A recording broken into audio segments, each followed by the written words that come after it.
and also work out of the box. एक नया सिरा लेना, एक नई रास्ता, to do the research. So with that I'd like to start. This is a very vast subject, लेकिन हमने जो देखा था कि we found that when we started work on this, we found that there was a huge amount of जो bias है, discrimination, hostility against this sector. मतलब ये सेक्टर हर तरफ से, चाहे सरकार हो, चाहे कोर्ट्स हो, चाहे the people, the advocates on the other side, हर सिरे से we had to face a lot of hostility. We also found when we did our research that there wasn't much to help us, so we had to try to work around that, and that's something that I would like to share with you. यहाँ पे जो भी काम पहले हुआ था by various people over decades, I think they've been working for 10, 15, 20 years. उसके बाद something very important that happened in 2006 led Madhu to approach us and us to file this petition. 2006 में suddenly there was a series of 4 orders. May 2006, July 2006, September 2006 and October 2006. जब Hemraj and others करके there was a case जहाँ पे in public interest वो कह रहे थे कि various bodies were saying that public interest या जनहित में दिल्ली की सड़कों को साफ करना है. We have to remove a lot of irrelevant things. Can I close this? Yeah. इसको बंद कर दीजिए. Okay. Anyway. तो उसके बाद मधु जी हमारे पास आई और that was in 2006. हमने जो रिसर्च किया, हमने देखा कि this is the way court orders are also passed in this country. एक बहुत ही बड़ी मीटिंग बुलाई गई थी उससे पहले 2006 में, and very responsible people including the person who's the ASG today, along with government council, about 40-50 odd people, उनका मीटिंग बुला के उन्होंने ये तय किया था कि सारे cycle rickshaws must be banned formally in a committee meeting, and that was filed as a report in the court, which the court simply accepted. मतलब कोर्ट ने बस बोला कि बहुत अच्छा हुआ, आपका 40 पेज का कमिटी मीटिंग है, it's a very good job, effort, और ये ban became an official court ban as well in Delhi. So what did that ban effectively mean? एक था कि arterial roads, यानी कि जो बड़े roads हैं दिल्ली में, उनमें बैन करो. Just to give you an idea, this means about 116 to 117 odd roads. To destroy, मतलब the words that are used are नाश करना. To destroy, crush and dismantle 6 lakh of the estimated 7 lakh cycle rickshaws. Look at the kind of destruction of national property. To put a ceiling, मतलब एक ban होगा कि सिर्फ 99,000 cycle rickshaws होंगे. जैसे मौली जी ने कहा बाद में that was further brought down to 52,000. It has no connection with reality. मतलब which world were we living in? That plying of cycle rickshaws, ये cycle rickshaws को चलाना, it's against human dignity. That was the conclusion that was also drawn in that. इसमें जो challenges थे, actually I'm grateful for the challenges.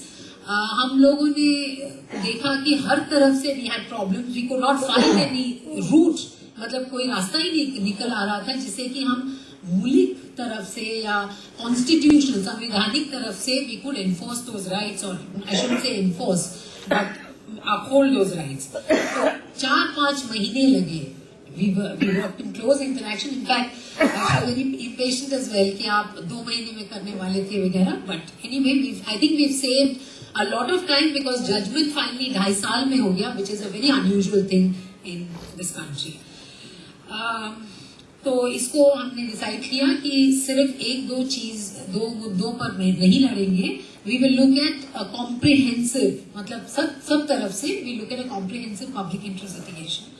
We will look at the owner-plier policy, which is ridiculous, as Madhu said, कि मतलब जो rickshaw चलाता है he must also own the rickshaw. That is really absurd. ये जो ceiling है, जब गाड़ियों पे वगैरह पे सीलिंग नहीं है, 60 lakh odd registered vehicles in Delhi, 7 lakh odd cycle rickshaws, तब 4-5 लाख होंगे. उस पे कोई कैप नहीं है, और इन पे कैप है. This breaking, crushing, the violence. Look at the violence of the act. and environment, of course, fuel, pollution, etc. सारी दुनिया तो ग्रीन की तरफ जा रही है, हम लोग ब्लैक की तरफ, more pollution, more smoke. तो हम लोगों ने दो तीन एरियाज को आइडेंटिफाई किए. वन इज आर्टिकल 14 संविधान का, which is the right to equality, equal treatment in the eyes of the law, right against discriminatory, मतलब ये तो पॉलिसी ऐसे हुई जो कि एक ग्रुप के खिलाफ हो, that is absolutely not on, so unequal treatment. दूसरा था कि it is also discriminatory meaning arbitrary, जिसके मन में जो आया उन्होंने कानून पास कर दिया, उनका जो बायस है, उनके जो बहन है, that is what is being brought to the table rather than data. So that was one, and that is why Article 14 came to our help.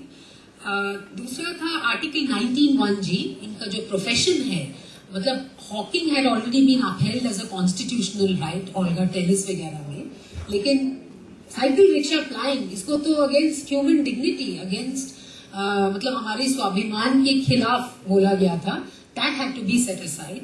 And the third very important thing is we seem to routinely dismiss dignity. Article 21, which is the right to dignity, meaning the right against violent treatment. How dare a policeman raise his hand and beat up a cycle rickshaw?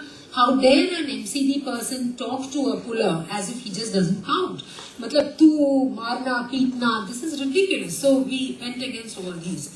हमारे obstacles, there was a very big obstacle which was an important Supreme Court judgment, Nanu and others, passed in the 1980s, जिसमें ये it was a judgment, a good judgment as well, मगर उसमें the basis was कि हमको rickshaw pullers को help करना है, but the outcome was it should be an owner puller policy कि रिक्शा वाला बेचारा he should own his cycle rickshaw.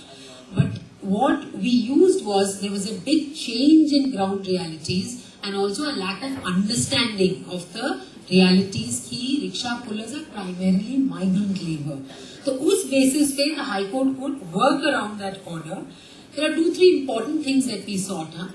बहुत ही मेहनत से and around 17 hearings, which is actually not a lot, but 17 hearings, 2.5 years, we won the judgment. But we sought, there was 2 or 3 strategic things that we did. One is we sought that the government as well as experts we participate in the decision making in a task force or a committee. That was one thing that we all sat and thought. दूसरी बात है कि the court was requested to monitor the implementation of the judgment. Otherwise, just like the police reforms case which was won in 2006, it would be a dead letter. तो हमने बोला कि हमको routine monitoring चाहिए, and that was part of that judgment. Fortunately for us, the MCD went in appeal. By 2012, that judgment was upheld, so they had no option but to monitor the case very closely. तीसरी बात है, we also sought a special bench. क्या हो रहा था high court में कि हर महीने मतलब 2-3 महीने the bench would change. So we had about 20 hearings जिसमें बस adjourn होता रहा. The monitoring was not effective. So we sought and we moved an application seeking a special bench where मतलब कोर्ट ने इतना टाइम स्पेंड किया था to understand the issue. So we said that let one of those judges be on that bench because everybody's time is being wasted. So that was one thing that was done, and now there is a very effective monitoring because the Supreme Court also requested the High Court to do so, to do an effective monitoring.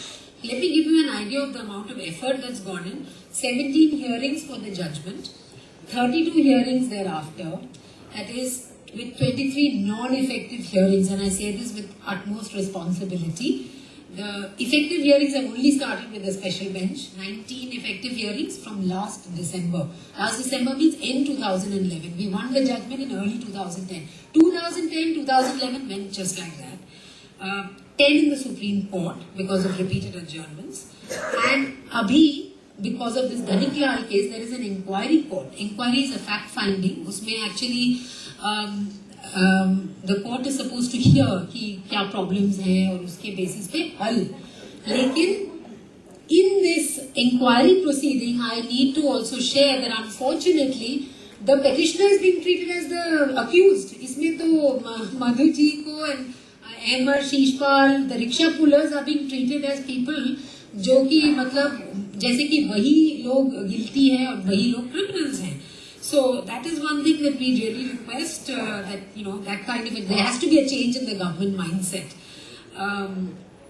There is one very big success we'd like to share. Very recently कि दिसंबर में registration on demand, ये जो मतलब cycle rickshaws को सब illegal रखना ताकि घूस खोरी चलती रहे, that registration on demand has become a court order. आप इनका खुलवाना, उसमें भी एमसीडी ने बार बार बोला अरे रेजिडेंस प्रूफ चाहिए. We fought it, we said residence proof. जब बंदा ही lives under the flyover and on the cycle rickshaw, ये अचानक टेररिज्म का अटैक कहाँ से? These are the things that were said and very responsible. तो anyway, fortunately we won that order and registration on demand is opening. License on demand is going to happen. इसमें अब हमारे next goals, and then we can take a little bit of rest, which is that हम लोग supporting infrastructure मांग रहे हैं कि अगर registration खुल जाए and there are 7 lakh rickshaws on the road, you need safety and you need smooth traffic. तो उसके लिए NMV lanes, that is non-motor vehicle or cycle rickshaw lanes. Let me also repeat here कि the National Urban Transport Policy 2006 says you have to have them. The master plan says you have to, मतलब may नहीं है, shall है, कि मतलब ये जरूरी है. The UTPEG guidelines which are mandatory, मतलब 2010 में it has been confirmed, you have to have them, and the court orders also. The task force has also recommended it. और तो हम ये तो मांग रहे हैं साइकिल रिक्शा स्टैंड्स, बिकॉज अभी भी वो जहाँ पे भी खड़े हों, even in the inquiry proceedings उनको बोला गया कि आप लोग तो गवर्नमेंट लैंड में खड़े हैं तो आपको तो अंदर भेजा जाएगा. So there is that.